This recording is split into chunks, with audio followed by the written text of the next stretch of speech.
Tout d'abord, on va commencer par répondre à certaines questions que se posent de nombreux non-musulmans. Et la première qu'on va aborder, c'est une question qui est très récurrente ici en France et ailleurs, qui est: est-ce qu'il y a un créateur? La question qu'on va aborder: est-ce qu'il y a un créateur?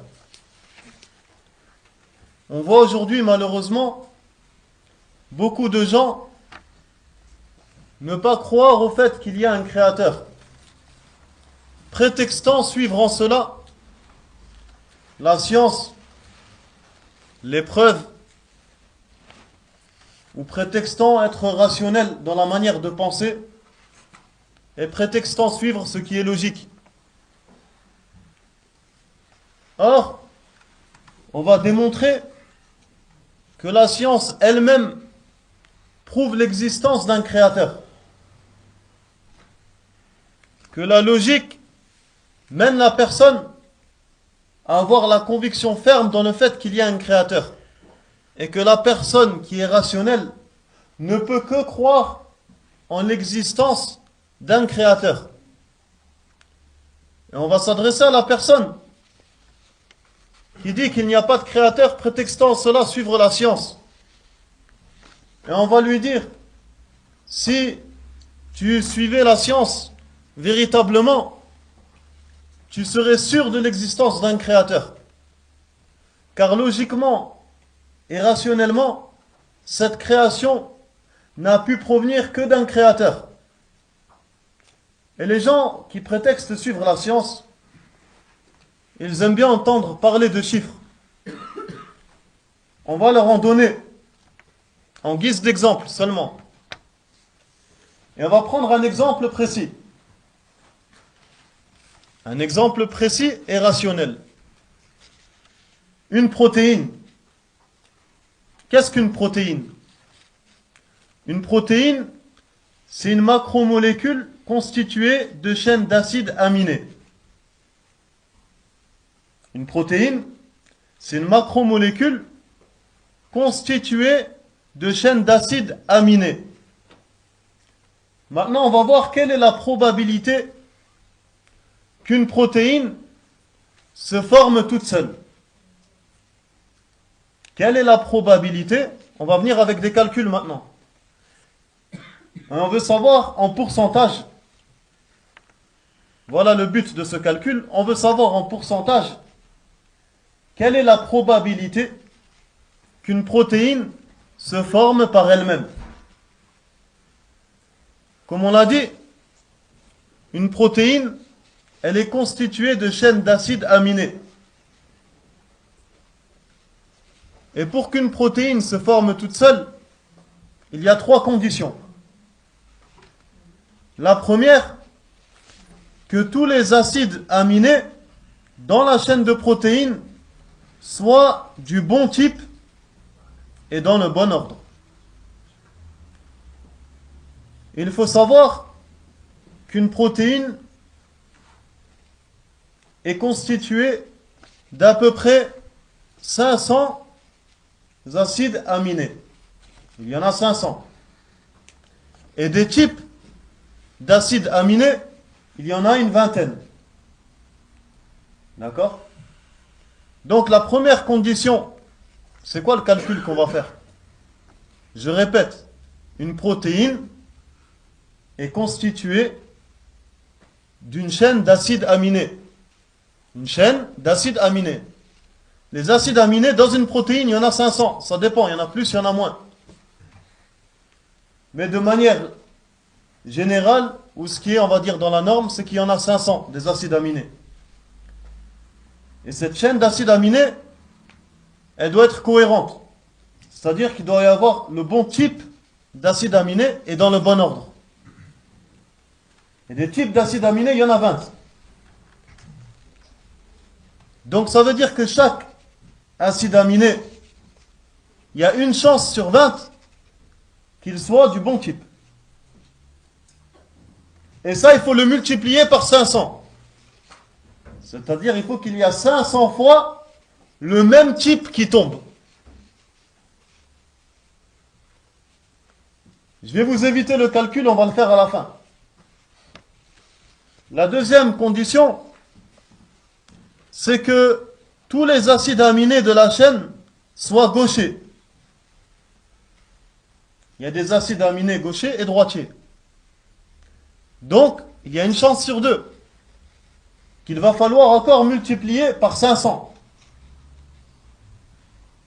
La troisième condition, que tous les acides aminés de la chaîne soient unis par une liaison qu'on appelle peptidique.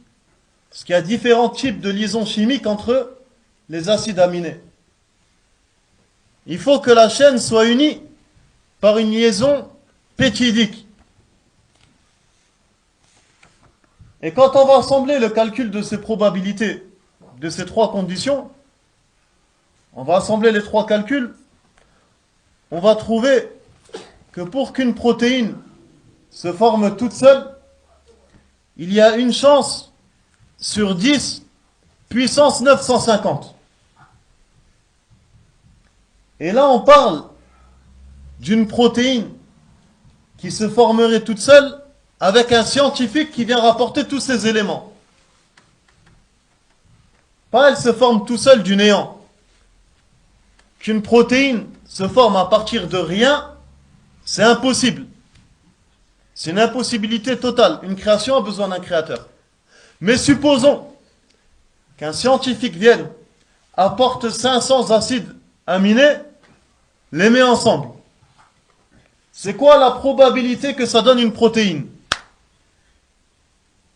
Il y a une chance sur 10 puissance 950. Ça veut dire quoi? Une chance sur 10 avec 950 zéros derrière. Dans le langage scientifique, quand on dit qu'il y a une chance sur 1 milliard, on parle de quasi-impossibilité. Dans un langage scientifique, une chance sur 1 milliard, une chance avec 9 zéros derrière, on parle de quasi-impossibilité. Là, c'est une chance sur 10 avec 950 zéros derrière. C'est une impossibilité totale. Et là, nous parlons d'une protéine qu'on ne peut pas voir à l'œil nu. Que dire du reste des cellules? Que dire de la peau, du cœur, du sang, de l'être humain, de la chaîne alimentaire, des nuages, de l'eau, etc. Rationnellement et logiquement, tout cela ne peut pas venir sans créateur. C'est irrationnel de dire ça. C'est insensé. On va donner un autre exemple pour l'expliquer. Un exemple avec moins de chiffres, mais pour rapprocher la chose. Je vais te citer un exemple et je veux que tu l'imagines dans ton esprit. Si je te montre un téléphone portable que tu n'as jamais vu, avec marqué dessus une marque que tu n'as jamais vue. Le téléphone, il est bien, il est blanc, il est tactile, il y a son chargeur avec, tu peux le déverrouiller, tu peux appeler, envoyer des messages, tu captes même la 4G. Et je te dis que ce téléphone, je l'ai trouvé dans un désert, en Arabie Saoudite, en Algérie ou ailleurs. Je te dis, comment il est venu ce téléphone? Je vais te dire que le soleil, il a tapé sur le sable, avec de l'eau qui a coulé, qui s'est mélangée, qui a fait du verre. Le pétrole en dessous de la terre qui est remonté, qui a donné du plastique, tout seul. Et tout ça avec des millions, ou même avec des milliards et des milliards d'années, ça s'est constitué, ça a fait ce téléphone que tu vois. Le téléphone avec sa prise, avec son chargeur, avec la marque écrite derrière. Tu appuies, tu déverrouilles, il y a un menu, tu appelles.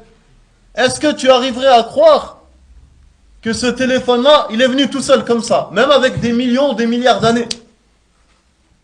Personne n'arriverait à croire cela.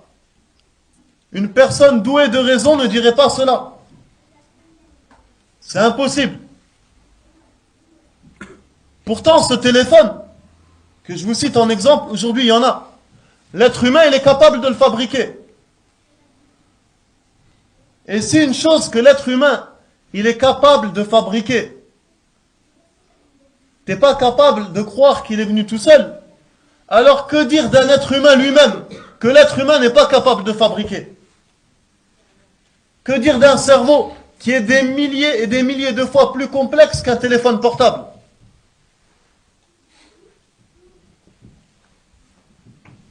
Comme le dit Allah dans le Coran, il dit أَفَلَا يَنْظُرُونَ إِلَى الْإِبِلِ كَيْفَ خُلِقَتْ وَإِلَى السَّمَاءِ كَيْفَ رُفِعَتْ وَإِلَى الْجِبَالِ كَيْفَ نُصِبَتْ وَإِلَى الْأَرْضِ كَيْفَ سُطِحَتْ. Dans le sens rapproché des versets, Allah Jalla wa Ala, il dit: ne regarde-t-il donc pas les chameaux comme ils ont été créés, et le ciel comme il a été élevé, et les montagnes comme elles ont été dressées, et la terre comme elle a été nivelée? Et les exemples comme ça dans le Coran, il y en a beaucoup. L'exemple des nuages qui se regroupent, qui font descendre de la pluie, qui tombent sur la terre, qui en fait jaillir des récoltes, que nous on mange, qu'on digère, etc. Le jour et la nuit, on a la nuit pour se reposer. Ensuite, il y a le jour qui vient éclairer la nuit, dans lequel on peut vaguer à nos occupations, etc. L'être humain, lorsqu'il voit ces choses-là, il voit qu'il y a un créateur qui est derrière tout ça, et que toute cette harmonie n'a pas pu venir comme ça par hasard. Si tu n'arrives pas à accepter qu'un téléphone portable ou qu'un GPS ou autre vienne tout seul, comment tu arrives à accepter que tout cet univers est venu tout seul? Alors qu'il est beaucoup plus compliqué. Et généralement, lorsque tu vas parler avec un athéiste, par exemple, et que tu vas lui dire ça, celui qui est doué de raison, il va accepter. Il va dire c'est vrai. Mais ensuite, il va venir avec des empêchements. Ça arrive souvent. Quand tu vas lui dire ça, il va dire oui, mais pourquoi? Par exemple, un exemple de choses qu'il va dire, il va dire oui, mais pourquoi il y a de l'injustice? Pourquoi il y a des riches et des pauvres? Pourquoi il y a des gens qui sont malades et des gens qui sont en bonne santé? Déjà là, lui, il a accepté le fait qu'il y a un créateur, avec sa logique. Mais maintenant, il vient contredire sa logique. Par quoi? Par une question qu'il se pose et qu'il ne comprend pas. On va lui dire, premièrement, avec ta logique et la science à l'appui, tu as compris qu'il y a un créateur. Donc ta question ne doit pas être s'il y a un créateur, pourquoi il y a cela? Ta question doit être il y a un créateur, mais pourquoi il y a cela? Pourquoi le créateur il laisse ceci, cette injustice, etc. Ça doit être ça ta question. Ne viens pas frapper la logique et l'intelligence par des questions dont tu n'as pas la réponse. Mais ce qui est logique et rationnel, affirme-le. Et ensuite, pose ta question. Et cette question qu'on a citée, on va y répondre sous plusieurs points. Premièrement, celui qui médite dans la création des cieux et de la terre, il s'aperçoit que le Créateur dispose d'une science et d'une sagesse infinie. Le Créateur ne peut que être omniscient, savoir toutes choses, disposer d'une science infinie, afin de créer tout ce qu'on voit dans les cieux et la terre. Et la complexité de la création prouve la science infinie du Créateur. Et rien que dans la création, on voit des sagesses en toutes choses. Comment un homme il fait pour s'accoupler avec une femme? Ensuite, quand la femme elle tombe enceinte, il y a du lait qui vient se sécréter dans sa poitrine pour que l'enfant, quand il naît, il peut prendre de ce lait-là, etc.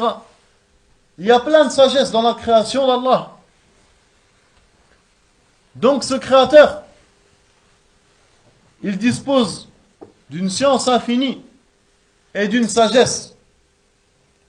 Donc sache premièrement que les choses qui ont été citées dans cette question, pourquoi il y a des gens qui sont riches, pourquoi il y a des gens qui sont pauvres, pourquoi il y a des gens qui sont en bonne santé et d'autres qui sont malades, sache que derrière cela, il y a une sagesse. Et derrière tout ce que fait le Créateur, il y a une sagesse. Que toi, tu aies compris cette sagesse ou que tu ne l'as pas compris.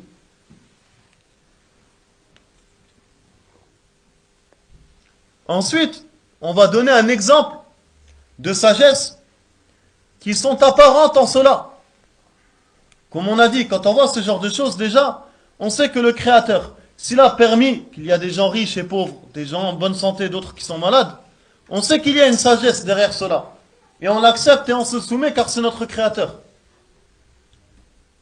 Et avec cela, on va citer des exemples de sagesse qu'il y a derrière cela. Premièrement, il faut savoir qu'Allah éprouve ses serviteurs par ce qui leur convient. Allah, dans ce bas monde, éprouve chaque serviteur de par sa sagesse avec ce qui convient à ce serviteur. Certaines personnes sont pauvres, mais si elles seraient riches, elles auraient mécru en son Seigneur. Elles se seraient égarées. Elles auraient été ingrates. Certaines personnes sont riches, et si elles avaient été pauvres,